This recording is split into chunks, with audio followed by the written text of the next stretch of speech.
Please don't forget. Hello everyone, I just wanted to do a quick spoiler review for Halloween Ends, and to be honest, I enjoyed it. Now, is it as good as the other previous movies? Not really. It's not terrible, but it's also not good. Now, I was watching Tyler Mitchell's review on Halloween Ends, and I agree with what he was saying. He mentioned, like, you have mixed feelings about this movie. You don't know, like, I don't know, he basically said that you have to see it to understand it. So I'm going to be dividing this review in two parts.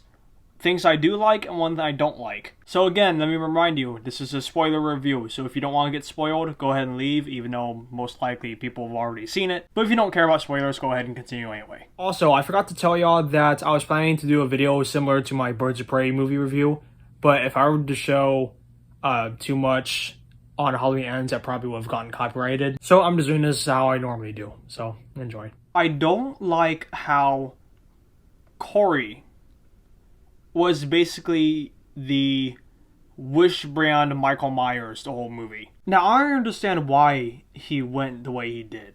Because the movie, it starts off with him babysitting this kid. This kid pulls a prank on him, and he accidentally kills the kid by accidentally knocking him over 3 floors down. And the way the body just hits the ground is freaking brutal. Like he was like ragdoll. But because of that, the whole Haddonfield, all of Haddonfield knows of what he's done. And people bully him, calling him a kid or a child killer and stuff like that. And you have the boy's mom just digging at him, and you have basically everyone just hating on him. But the only one that was really there for him was Laurie Strode's granddaughter. But then there was a small moment where he goes to where Michael Myers has been hiding for the past 4 years since Halloween Kills. And as Michael grabs him, he just gives him this stare like, you have something in you. Like it's, I don't know how to explain it. Like Tyler said, it's very hard to explain like how you feel about it. But ever since his encounter with Michael Myers, he basically became the main Michael Myers throughout the whole movie. And there was this one scene that really irritated me. It was, hang on, let me get something really quick. Yes, I have a Superman plush. Say the Superman plush was Michael Myers with the mask on, and I'm Corey. They end up having a fight where Michael was hiding out, and he easily just drops him, takes the mask off, crawls away. Michael Myers is a force and a freak of nature. It shouldn't have been that easy. But at the same time, I understand, because once Corey and Michael basically get their first kill, as Michael stabs the victim, he just kind of stands there and just starts shaking like an old man does. And which makes sense because the character is basically in his mid-60s now. And he's getting old. And not to mention the wounds and the damages he's had. Now, even though he's like a supernatural type character, yeah, he can recover from that. But they portray it like he's gotten weak because of everything that's happened to him. So Corey basically took over. And you know what's even more sad? Michael Myers got less screen time than Jared Leto's Joker. That is saying something. Now, at first, I was worried. Because the trailers, they make it look like Laurie is going to die with Michael. Because of how Corey was basically Michael the whole movie, it had me thinking to the point where if Corey is the new Michael and if Laurie Strode dies, then the Halloween franchise will continue with Corey. But the thing is, it's been 44 years. Ever since the first Halloween movie, we never got to see Michael Myers' face. And we've never gotten to hear him talk besides Rob Zombie's Halloween 2. But because of how we spent so much time with Corey, we already know what he sounds like. We know what he looks like. We've heard him speak. Him putting on the mask on, it loses the essence of creepiness to his character if he would be the new Michael Myers. Because obviously the main Michael Myers is the same one since the first movie, and for 44 years, we haven't seen his face besides the first movie. We never heard him speak. That is creepy. And then I'm going to take another one from Struggle Nation. I agree with what one of them was saying. They said this was supposedly the last Halloween movie. You'd expect this movie to be an epic showdown between Michael and Laurie.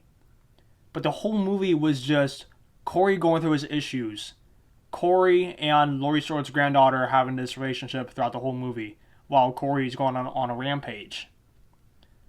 But then the last 15 minutes is Michael Myers actually being Michael Myers. But yeah, it is interesting what they're doing with Corey.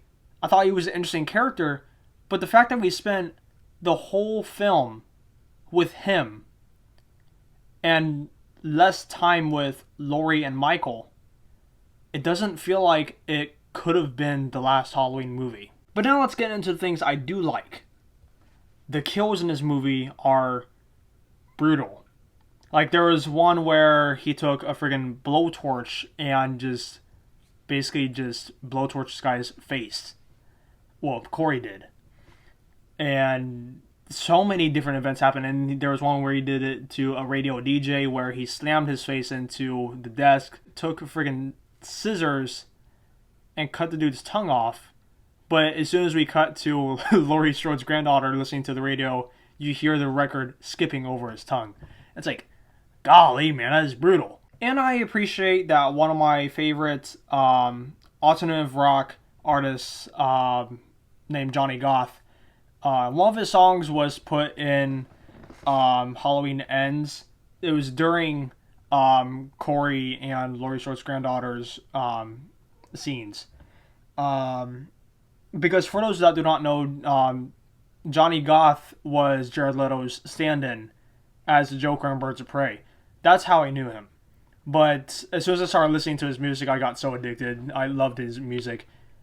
And he did like a Valentine's Day special earlier this year called Come To Me, I think that's what it was called. And it was used for Halloween Ends. I was like, that is awesome. And the last 15 minutes of the movie felt like a true Halloween movie. The showdown between Michael Myers and Laurie Strode felt like it was worth waiting the whole movie, even though we have to suffer through everything Corey's been through. And man, they went all out onto killing Michael Myers in this movie. Laurie Strode pinned him down, 2 knives on each hand,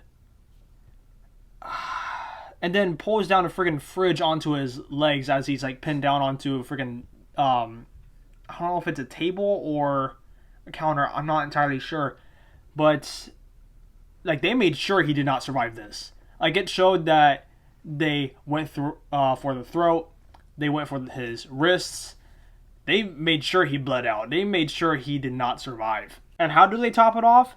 They put him in a friggin' shredding machine. Now normally I like watching videos of things being shredded, but this one, it felt like, I don't know, like there's something about it that I didn't like about it, and there's something I did like about it.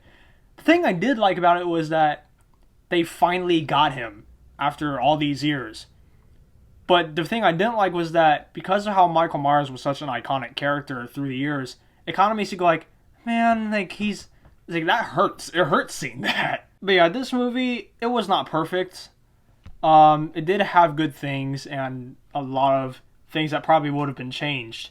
And if I'm not mistaken, I think there's a friggin' petition to change the whole movie. That is bad. But if I were to change anything with the movie, I would just have Corey just be a side character instead of being the main killer throughout the whole movie.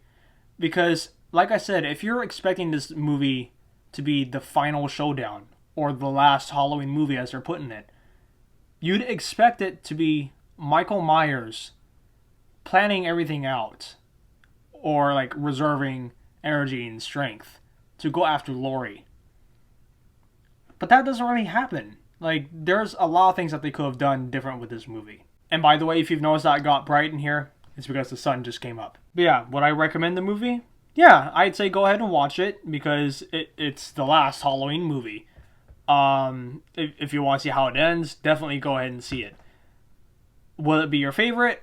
who knows? Because there are people out there with different tastes. Like Suicide Squad, for instance. Everyone hates that movie, but I love that movie. Despite it not being the director's vision of the film, which I really want to see, I loved the Suicide Squad, the 2016 one. I loved it. So even if I were to recommend Halloween Ends, I know not a lot of y'all will like it, but I know a lot of y'all will like it. Now, if I were to rate this movie, is it better than Halloween Kills? No. Definitely not better than Halloween Kills. Like, a lot of people hated Halloween Kills as well, but I'd watch Halloween Kills a lot more than Halloween Ends. Like, I don't know, there's just something about Halloween Ends that they just could have changed. But yeah, anyways guys, I'm gonna head out of here, and if y'all enjoyed this video, please give us a big thumbs up and subscribe to help motivate me to bring more content to you guys in the future. Ring the notification bell to be notified of whenever I upload new videos. Share this video with your friends and comment down below what y'all think about Halloween Ends. And also be sure to follow Tyler Mitchell, Struggle Nation, and Johnny Goth. They're amazing content creators out there. But yeah, I'll see y'all in a bit. Bye everyone.